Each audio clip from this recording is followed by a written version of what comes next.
The Citizen Mike Show.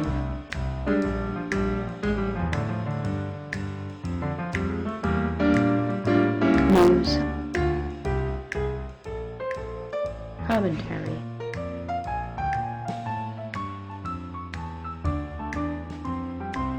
Interviews.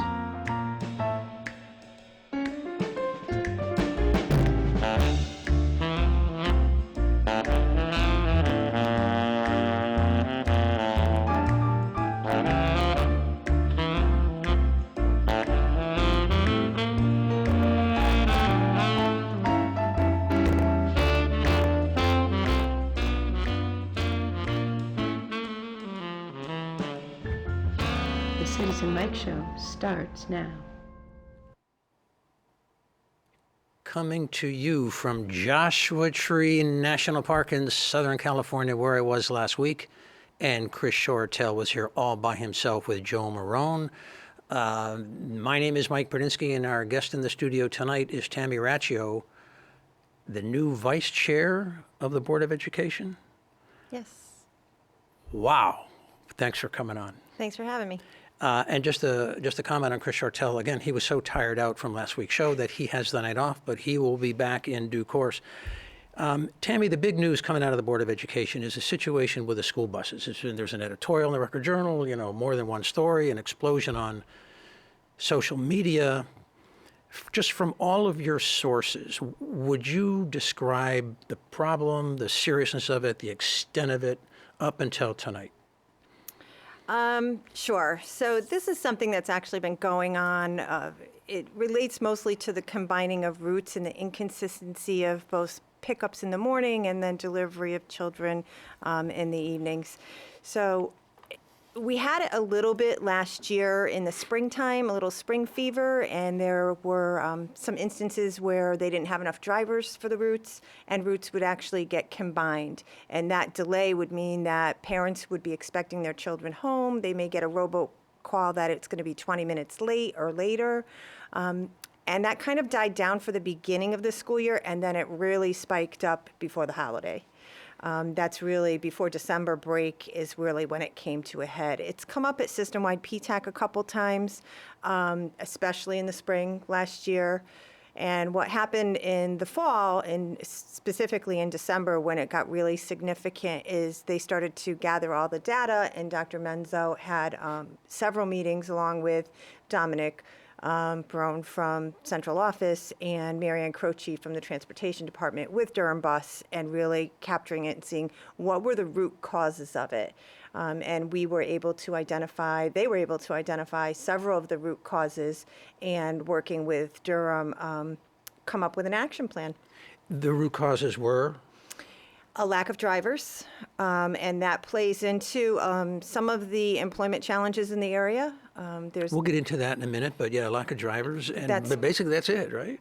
And yeah, the lack of drivers is the biggest cause, or rerouting of drivers, having drivers take on different routes instead of their normal routes. Okay, let me run some complaints by you. I think you've answered the question, but there were delays, yeah, sort of Yes. across the system.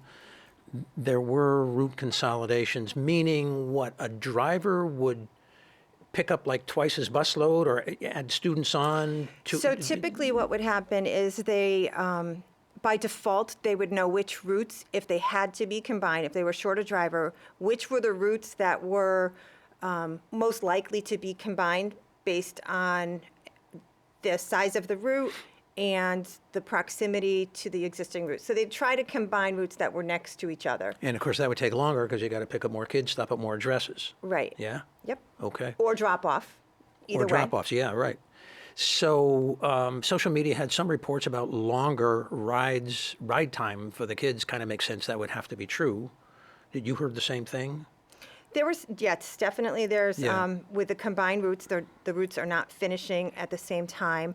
I will say the transportation department has a huge television over one of their desks, and they monitor where the buses are. And we did learn tonight, because, I'm running in literally from a board meeting, that the elementary routes have been ending about 5 to 10 minutes shorter Not to say that every student's getting home 5 to 10 minutes earlier, but last year the routes tended to go a little bit longer. So it's not significantly longer, but definitely when routes are doubled up, it could be 20 or 30 minutes for some children longer. The term I heard was crowding, and it might even been in a Record Journal headline, and that can be somewhat subjective. And that was a cartoon also. I don't know. But the headline from January 26th of the Record Journal, parents frustrated with crowded school buses, delays in Wallingford. What was your finding or the board's finding with respect to that crowding? Durham actually talked about that because they did come to our Board of Ed meeting tonight, and they did highlight the fact that they know what the requirements are. The drivers are instructed not to take beyond the capacity, and they do check the capacity before they roll.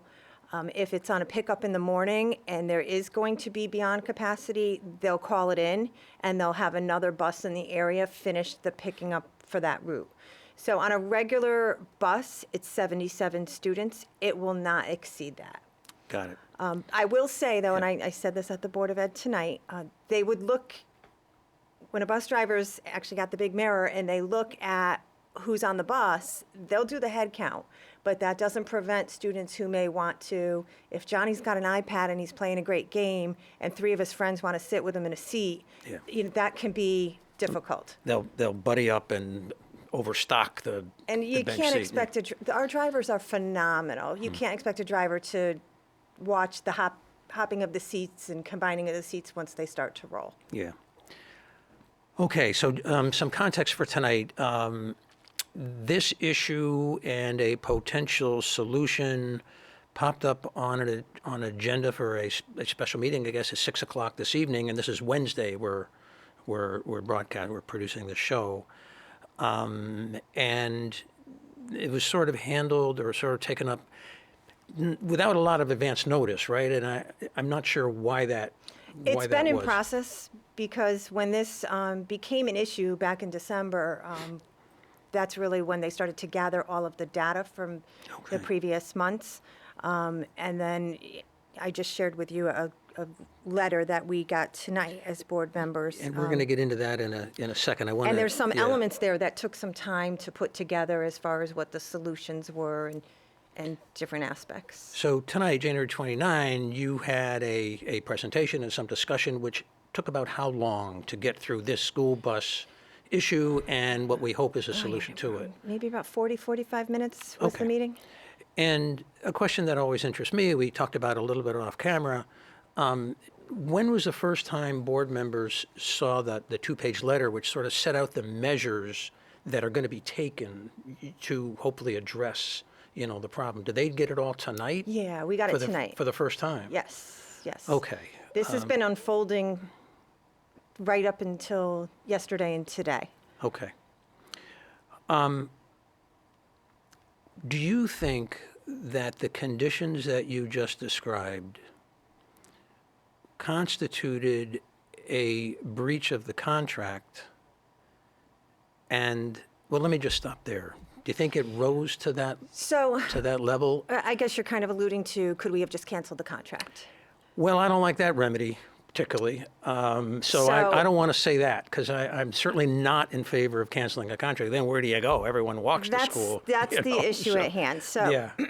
But the first step is, I think, and I want to make it the first step in our discussion, let's determine if it's a breach of contract, and if it is, we know what kind of a tone we'll take with the bus service,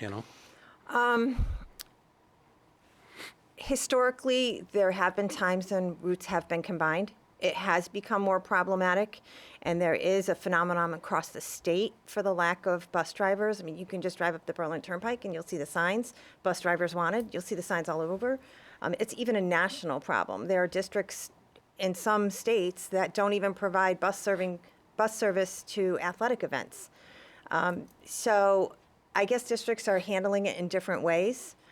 The challenge, though, is that if you terminate the contract for breach of contract, we don't have anywhere to go. And Dr. Menzo even talked about it tonight, that even going out to another company, and he did make phone calls, and he was honest with Durham and said, look, if we just cancel the contract and we go to another company, they weren't going to be able to accommodate us until April or May. So, and in the interim, if people at Durham know that the contract's being canceled, what good drivers they do have are going to leave. No, So I want to make sure my question was clear, and I think my comment was, I'm not in favor of canceling Right. the contract. Not all breaches warranted, and not every time there's a breach is a wise, because especially in this case, that means the kids could walk to school if you stop paying, and Durham says we don't get paid, we don't drive, and then it exacerbates the problem. But the reason why I ask the question, these contracts are going out to bid again, and if the same problem occurs, because the contract is a multi-year contract, who knows what's going to happen in 2023 or 2022, if the same problem occurs, are your documents in good enough shape to address it without canceling the whole contract and telling, all the moms and dads and kids, now you got to walk? And I don't know school, where the you know. bid process stands at this Well, point. the bids have been open, and we're waiting for, the town was waiting for the Board of Ed to make its selection. And Unless there's something, that I don't. I don't know where we're going to stand. So Okay. as you know, the board made a motion tonight to actually give the superintendent the authority to subcontract, to allow Durham to subcontract. I don't know how that's going to impact, this is literally an hour ago, so I don't know how that's going to impact the RFPs and the bids that have come in. If we need to amend those, if we need to do a new RFP, how do we incorporate, exactly to your point, if we had to make this modification to the existing contract, Or other modifications. how do we do Yeah. that moving forward so we don't end up in the same spot? So I I agree. think you put your finger on the right issue. Seeing as you've gone through this experience and you look at the new bids that came in, if you had the same problem, it's a work in progress as to how you might address it 2 or 3 years from now. Yeah, am I sort of on the right? I agree. Right track? Yeah, I Yeah. definitely agree. So let's talk about what happened tonight. And I want everyone to understand that you just got this letter tonight for the very first time, and I'm not suggesting in any way that you should have mastered every bit of minutia. But you did talk about concepts, at the board meeting tonight, concepts that were in this letter. So walk us through, as best you can, what you think are the major remedies, the major solutions that will mitigate the problem you described at the top of the show. Sure. Yeah. There's a few different things. I think that Durham, they put together and I know that this will probably be in the press soon, but they put together a list of items to work on the retention of their existing drivers, to attract new drivers, and then to also offer a promotions program for drivers who they currently have as employees. So they may have van drivers that may want to go get their license to become bus drivers. So they're going to go through a training program with them, more of a career development type of opportunity for them. In addition to that, we made a motion tonight to allow the superintendent to enter into a modification with them so that we could allow Durham to subcontract for the sporting events and the field trips out to other bus companies who have the availability and the staff to do that. What we were finding, and I know we talked about this off camera, is that sometimes the elementary routes that were being combined specifically in the afternoon was because those drivers were being rerouted for athletic events and field trips and other needs. So if we can outsource that, and that's all because central office has pulled all of the data and they could show which routes were being doubled and where those drivers were. So if we could take that off of the day-to-day responsibility of their existing drivers, then we could have more continuity and consistency with the regular runs. And some other things that I just looking over the letter, I'm going to. Which ones did I miss? No, well, I don't know. I mean, I think you covered a lot of them, and maybe I'm going to duplicate what you said, but some of them are getting a raise, $2 an hour. $2 an hour as of Saturday. Yeah, and they're going to target additional staffing, but I don't think they have it on now at 110% staffing based on 87 drivers? Is that one of the Right, provisions? so they did relocate some drivers in the state. 5, I think the document Five, says, right. yeah. So right now, That'll help a little. they are now at 87 drivers for 87 routes. Their target is to get up to 110% staffing. Okay. And based on that, they hope that if it's not flu season, that they'll be able to maintain. So, If they have drivers that are all there and they have more than 87 drivers, then they will be able to do stuff at the lot and they'll have other opportunities for them to They do can work. use 'em. They can use them, exactly. I see a sign-on bonus of $2,500 for the right kind of For the driver who CDL drivers, yep. qualifies. A referral bonus of $2,000 if you qualify for it. Hiring a new operations supervisor to oversee this, that, and the other. Customer service training. And more. We haven't covered it all, but I Right. think And between I your think list the and mine, we recruitment covered a is- lot of They stuff. did talk a lot about recruitment too, that Okay. they're really doing regional recruitment. They're going to have a job fair over at the Hilton Garden on February 8th. They're doing a job fair up at their lot on January So, 31st. If you're looking for extra cash, check out Durham Bus Services, and see if that works. Now, back to some of the legalities, because the retired lawyer in me comes out when we review these things. Is there, or was there any discussion about following up to see if they have achieved these lofty aspirational goals? You know, how do you know they're doing what they said they're going to do? I got you. Oh, yeah. I'm sure that Dr. Menzo I'm sure and too. Mary Ann Okay. Croce and But it wasn't Dominic. discussed.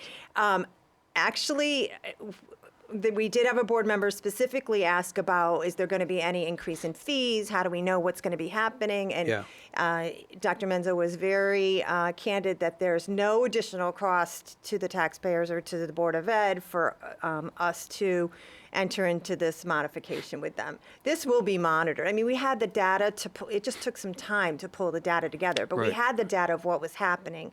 And I'm sure that they will be on top of this and the board will get updates. And so the reason why I asked that question, how are you going to know that they're doing what they represented? The reason why I ask that is how patient or impatient should the parents be? How soon should they see a turnaround, a change? Right now, I mean, if everybody was healthy tomorrow, everything would work. We can have between 1 or 2 routes combined in a day, up to 8 or 9. It really is dependent upon who calls in. That's why they want to get to 110%. Well, And they would do it- have 19 drivers in the training program. Yeah. So as they become, and training is not the same for every driver because they come in for different levels of experience. Right. So a training program could be a short window if it's a driver that already has a license. It could be a longer window if they're getting approved. Well, I just want to get more direct, a little more blunt. Parent comes up to you and says, is this going to be fixed up by March 1? I'm not sure how you could promise that, but I just want to get your feel for the speed that we'll see these reforms. I think that we're going to feel this right away. Okay. I do feel that, you know, with the efforts that they have in place, we're going to feel it. Is it going to be 100% next week? I can't say that. No. But and I'm not- I do think that the efforts that they've already brought in more drivers. So I do feel that and again, a big piece of this is after signing this agreement, if we can eliminate the stress on the process by having the athletics events and the field trips taken on by different bus companies, and they have 6 or 7 that they've been in contact with, and I know there's a huge amount of work that has gone into this, even with town hall, between certificates of insurance and whatnot, to make sure everybody was on board. I think we have about 4 or 5 that are probably ready to roll, no pun intended, right now. So if we could take off and we could start using those companies to do the sporting events and whatnot, that will eliminate some of the gaps. So I believe, but this is a question, not a statement, I believe that the bids that went out in the fall and the responses that came back, the current bus operator, Durham, was the low bidder. Do I have Yes. that right? And so do you feel under any pressure not to give it to Durham, this question didn't go where you think it is, so let me just finish rolling it out. Do you feel under some pressure not to renew with Durham, even though they are the low bidder because of all the problems they've had? Or does this solution tonight, January 29, 2020, does this solution give you comfort that, yeah, they could do it and you have every confidence that they can do it, and so the bid could be awarded to them based on price? That could go both ways. That could be an That's it why I'm depends asking. answer. Yeah. But to be honest, they were very, very thorough in what their responses were and in their action plan here. Will we Okay. hold them accountable to it? Yes. In looking at the bids, and you know that the bids are followed up with multiple phone interviews and whatnot, there's no other bus company that can tell us that they have 100% staff and they will never have to combine routes. So we could go to another bus company and have the same exact problem of combining routes and driver shortages, because we already know that's a problem across the state. So to say that going to a bus company would eliminate a new bus company would eliminate all of these problems, we're not guaranteed that. Even if it was the same cost, and believe me, they're not the same cost. It's a significant amount of money, and you have the bids. I don't remember what the numbers were, but it's a lot more money to go to the next highest bidder. Okay. So the parents, I believe, were frustrated in part for two reasons. One was the obvious inconvenience, and the uncertainty of it. But I also think they were frustrated because no one was talking to them. Because my perception is the school district didn't get ahead of the problem and have a frank conversation with the moms and dads, and I could be wrong, either through email or a meeting that was widely attended, something in the newspaper that someone could have put in and printed it up. When I was back in my earlier life, I got a little bit of public relations training, and part of that was how to handle a crisis, how to handle something when it blows up, when you're getting all kinds of complaints and things seem to be getting out of control. And the advice we got was the best way to handle that kind of a situation is maximum disclosure with minimum delay. Lay it out, what the problem is, and that way people know you understand. I don't mean you personally, I'm saying the school district. People understand, the school district gets what the issue is. They have empathy for the people that have been inconvenienced, so you show that you get it. And then you then disclose the measures that you're taking and the results you hope to achieve. That is somewhat aspirational. That was the training I got back in the day. Wallingford has never, town or Board of Ed, that's not how they handle things. Your reaction to my comment? Well, obviously, we could always do better. Everybody can always do better. Having said that, when this did come in front of PTAC in the fall, as a result of that, there was an e-blast to every family in the Wallingford Public School System advertising the need for bus drivers and explaining the shortage of bus drivers. Should we have sent the e-blast every week, every month? Should we have, laminated it and put it on doors and sent it around to everybody in town? I guess we could have done more in advertising. Did that communication lay out what I tried to lay out a minute ago? As far as The maximum disclosure and minimum delay, letting people know you know the problem, you describe the extent of it, and the specific measures you're taking, was that laid out? At that point, we did not, I believe at that point they were gathering all the data. Okay. As to how many routes, is it 2 routes a day that are getting combined or 9 routes a day? We knew from PTAC, and PTAC's about 20 parents that come together, so we knew from then that there was actually issues and parents were giving feedback, and that came from the small group. We also knew through the robocalls and from the bus company calling the transportation department that it was happening on a regular basis, obviously to different extents, different time periods. But really, this came to the point that it really needed this huge intervention right before the holidays, whether it was additional illnesses by the drivers. I don't know if it was new drivers or if people left. I don't know what the circumstances were that they became so short before the holidays. But we really saw a significant problem at that point. All right, I'm going to just leave that topic and go to the money, but I just want to leave it with one more last shot at my proselytizing about it. You can retain my public relations services for $1. It's good for 12 months. And I'm on call 24/7. And so if you ever have some sort of a public relations crisis, whether it's a disease outbreak in the schools, whether it's leaky roofs, or whether it's school bus drivers, whatever the crisis may be, I will advise you on the maximum disclosure with minimum delay policy and how to implement it within 8 hours, because that's when it matters. You stop the rumors and the grumbling from spreading by cutting it off at the path with truth. I'm saying that's not the Wallingford way. It has never been the Wallingford way. I'm just saying, but let's move on. Money. The school bus services are going to cost more, yeah? When it goes out and your budget reflects that. Absolutely. Can you be a little more specific as to what the dollars, the order of magnitude is? I could talk really in percentages. So Yeah, we had a okay. zero increase in this last contract. So for the first year of the new contract, it is projected to have a 9% increase. Yeah. So it's definitely On an excess going of up. $10 million. Yeah. Yep. I mean, that's a rough number. So that's a Yep. lot of money. It is. Yeah. Okay. It is. And then I see in your budget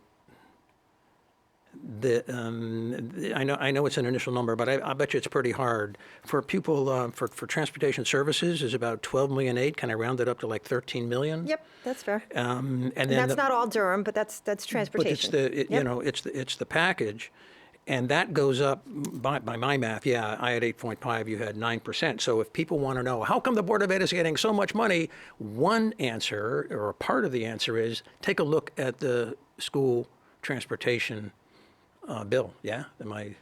That's right. Yeah. Because we've had zero increases, so under the old contract. Yeah. Okay. Now, it's not going to be 9%, 9%, 9%. I mean, there's a bigger bump in the first year after multiple years of zero increases, and then it'll go back down to a more reasonable increase. All right. yeah, first year is big. Let me just flip through my notes to make sure there's nothing I wanted to pin, nothing else on this I wanted to pin on you, but there is. You and I had talked a little bit off camera about a measure that did not succeed in Hartford, but might be helpful, at least around the margins. Explain that. Put it in your and words. I talked about this. I brought this up and asked Dr. Menzo to speak about it at budget last year in front of town council. There was a bill proposed in Hartford that would allow Board of Eds to not require seats, or basically give parents the option to opt out of a seat. So last year I had a senior at Sheehan, and he did not ride the bus once. But the Board of Ed was required by law to make sure that they provided a seat for him. If I had the opportunity to opt out of that and say, don't have a seat for him, there's an opportunity that they could have strategically looked at the routes and maybe had fewer routes or combined routes on a regular basis because the seats weren't being used. And that's more for the high school and to some degree middle school. However, we do have preschool programs in Wallingford now. The little ones really aren't on the bus. That we don't offer busing for preschool. So there are numbers of families who do their own transportation for the elementary school now too, because they're taking their preschooler anyway. So it would have been nice if that bill had passed for the entire state, because it could have given not just a fiscal opportunity to possibly save some runs, but knowing that there's such a shortage for bus drivers, and knowing the difficulty, the bus drivers, the training that the bus drivers have to go through now compared to even 20 years ago or 10 years ago. I mean, we have bus drivers now, and they did pass the law last year that all bus drivers have to be trained on EpiPens. So every bus driver, they don't carry EpiPens because that's something that's issued by prescription to an individual, but every bus driver is trained on how to administer EpiPens and how to understand and recognize the signs of shock. And if the child has an EpiPen in their bag or has a tag on the bag that they have allergies and the EpiPen's in there, the idea there is that they are able to administer. Yeah, Those are different. We're asking a lot of our bus drivers. Yeah, good information there. I'm only assuming, but maybe the reason why this law was passed is possibly some school districts were abusing is the wrong word, just weren't providing enough seats to save money and maybe a problem got so big in one or two districts, the solution was very, very broad brushed. You know, it says, okay, I'll make up Waterbury.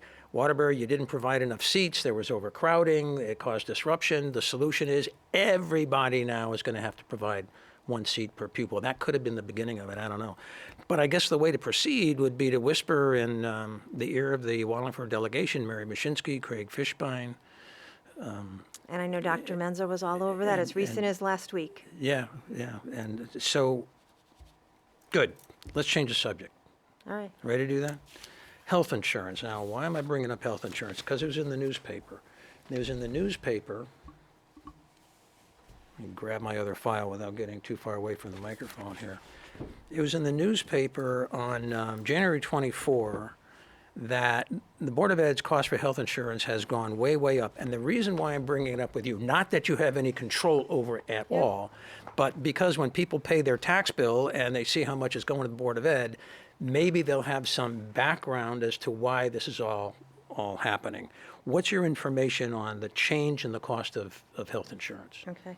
So, again, health insurance, just for public perspective, it's done at the town level, and we get a percentage number to input into the Board of Ed. So when we're talking When you about say the it's increase, done at the town level, let me clarify that a little bit. Yep. So what we're saying about the Board of Ed increase, it's going to be the same for every department. The electric department, public works, fire department, like, it's going to be this, it's a town-wide increase. So this isn't specific just to the Board of Ed employees who have a 25% increase in health insurance.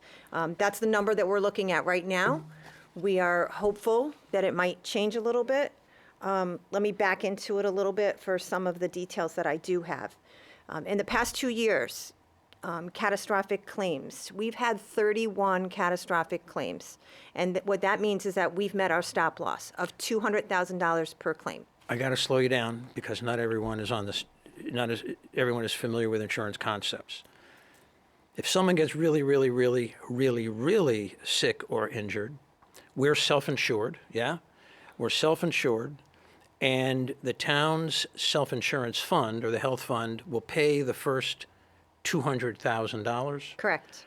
But what happens if the bills go up to $1 million? That's a question I want to put to you, and that's what you meant by stop loss. What happens then? Who pays the balance? So those catastrophic claims totaled $6 million.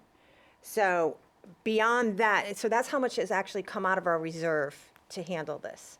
And I believe, I'm not the insurance expert, so you need to get them on the show, but I believe that we have insurance to cover beyond that $200,000. And you do, and you And we pay a do. premium for it. But we do. Yeah. But remember that $200,000 resets annually.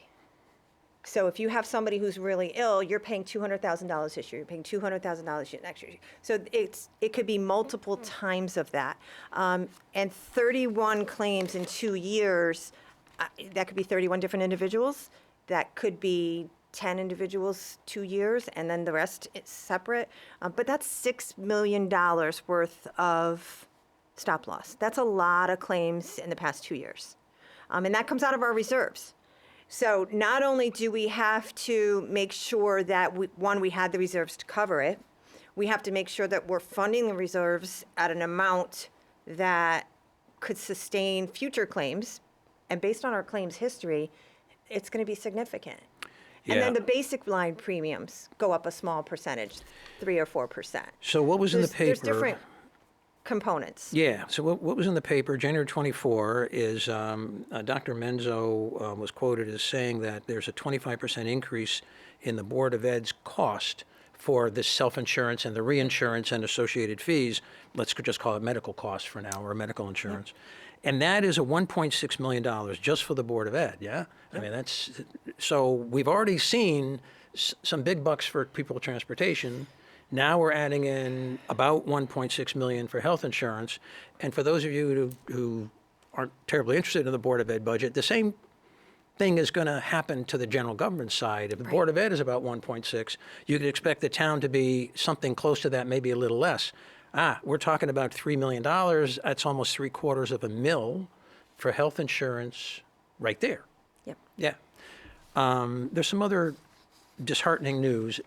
just sit tight while I sort of go through this. It doesn't affect the Board of Ed directly, but everyone who pays a tax bill, it probably does, and it puts some meat on the bones of this issue we're talking about. So I have a copy of the Siegel Consulting report. Siegel Consulting is like a healthcare actuary, and they try to gather all the data and compute what Wallingford would need to pay in order to cover all the medical costs, because we're reinsured, we're self-insured, cover all the medical costs, the reinsurance premiums, and everything else that could be related. And they take all the claims data and they make predictions. So at the beginning of the report, they say the following. Rates currently in use for this fiscal year are 8.4% lower than the projected costs. Let's unpack that. We're spending for medical claims at a rate 8.4% faster than we're taking in the money. We're running at an operating deficit. We're losing money on this. And that's going to have to be made up and corrected and rectified, but it's kind of a shocking number. So where's the money going to come from? Taxes. It's going to come from taxes. It suggests that the current rates are too low for the current claims. Not that someone made a mistake in computing it. It could be a surprising number of big claims. I have no judgment on that. It says also in the very beginning that the needed maximum liability reserves are approximately 5.2 million. We don't have anywhere near that. We have, based on the year-end comprehensive annual financial report, the so-called audit, according to that, the health fund ended the year 2019 with $617,000 in reserves. We need 5 million. So there's going to have to be a process of building up the reserves to the health fund so it can be stabilized and solvent and, pay for all the claims. That's going to come from taxes. The reinsurance premium for this year is 2.8 million, just 2.8 million for reinsurance. That's Board of Ed and town and everybody else. Now, moving on to the specifics, I'm only going to try to cram this into about 90 seconds because everyone will be turning to Fox News if I don't. They have projected claim experience, what the health actuary thinks the health claims are going to be this year, next year, the year after, and so on. And in one sheet, it goes up by 14%. But that has nothing to do with the reserves they want us to build, and it has nothing to do with something that's called estimated but not reported claims, people that are sick but haven't told us yet. Yeah. You add all that stuff up, according to page 2, and it comes to $34 million, but we're only taking in money at the rate of about 25. It's a serious problem, and that 34 million goes up to 40 million as 2 years go by. And in addition to all that, they're recommending a 3% to 5% extra stabilization amount in case their estimates are off. It's like a margin of error. So if you add that in, it's even more. It's this very sad, drab, dire financial report until someone has maximum disclosure with minimum delay and unpacks this in plain language without being evasive on the town side. There's nothing to do with the Board of Ed. Yeah, but I'm just... Yeah, it's... And I'm almost done. So here we get to it. It's on another page, and although the figures don't match with page 2, they're somewhat close. We're getting in premiums and the revenue to the health fund according to this page at the rate of about 25 million, but we need about 32 million. They're different numbers, but they're just different pages. I can't reconcile them, so someone's got to figure that out. That's a big increase, but it translates to about a 25% increase, and that's where Dr. Menzo got his 25% in the newspaper. That's right. I just wanted to go through that because we talk about that kind of stuff on the Citizen Mike Show. So, and this is something that has developed over the past month or so. Before the holiday, we were anticipating health insurance to go up around maybe 10 to 11%. yeah. And then they were still crunching the numbers, but that's what we were guessing. And then it ended up being this large, large number. So every year, the delegation of representatives meet with the mayor, Craig Fishbein. I think I forgot to mention his name earlier. Craig Fishbein, and Mary Mashinsky, and I don't know if the state senators come in. And the mayor gives them the mayor's wish list for legislation. And one of them on the wish list, I want to run this by you if you have a reaction, which I don't think you do. Give it a go. Authorize boards of education to adopt a local education tax for funding of local public education, meaning giving the local board of education the power to tax. They send out their own tax bill. This is the mayor's the mayor's recommendation. This is what he wants. What do you want? I want what's best for kids. That's what we all want. What does that mean? We, Come on. whether we send out a tax bill or the town sends out the tax bill, I do not, like, it has to be what's right for the students and the families in this town. So And do you want to the me, power to it- tax? Would you rather the board have it than the mayor? It doesn't, You're agnostic. I totally am, because to me, it really, as long as we're getting the families and the children the education that they deserve in our town, that's what's most important. Whether I get 2 tax bills in the mail or whether I get one, it doesn't matter to me. What I'm hearing. I don't see taxes going up or down based on whether or not the Board of Ed sends the bill or whether the town sends the bill. Oh, I do, but that's another It's- show. That's That's another show. I know you'll disagree with me on I know, that. yeah, why, But you know what? We have a strategic plan. We have a sustained budget. You know, we go line by line, object code by object code. So to say that, you know, if we're sending out our own bill, it would be lower or higher, I don't see that. Can I put it to you this way? I sense, I heard what you say, but also what I'm interpreting is you're reasonably satisfied with the system we have now. Yeah. That's all I need to know. Yep. Okay. And then there's another proposal or idea that the mayor had that he gave to the delegation. Repeal the state law that a municipality may not reduce the local education appropriation in a subsequent fiscal year. The law is now, there's some strange exceptions, the law is now, once you give the Board of Ed, I'm making the numbers up, 105 million, you can't give them a dollar less the next year, even though you may have fewer teachers, fewer students, lower costs, you just can't do it, you can't reduce it. And my reading is that proposal was supported by the teachers union. They're afraid of layoffs and stuff. But your reaction to that proposal? We have not, although, you know, we've had a trend of different scenarios with students. It's leveling off now, but we've had a reduction in enrollment over the past period, and now it's starting to level off. However, I do think that is, there are municipalities that have a greater opportunity to not have the same need and cost expense in the current year as the previous year if they're smaller municipalities, especially if they have a few special education students who may have been either aged out or moved out of the district. That could be a big impact to a small municipality. 5,000 students, you know, we're constantly, every single year, we know, do we need an extra kindergarten at one location? Do we need to cut back and go to one less classroom in a 3rd grade in a building? So we're adjusting that based on enrollment. And, you know, if enrollment goes down 50 across the town, it doesn't mean it's 2 equal classrooms in one school. Right. So it's a difficult one to quantify and say, yes, if it goes down 100 students, we need this much less money. So it's not that simple, and it's not an easy crosswalk by head count.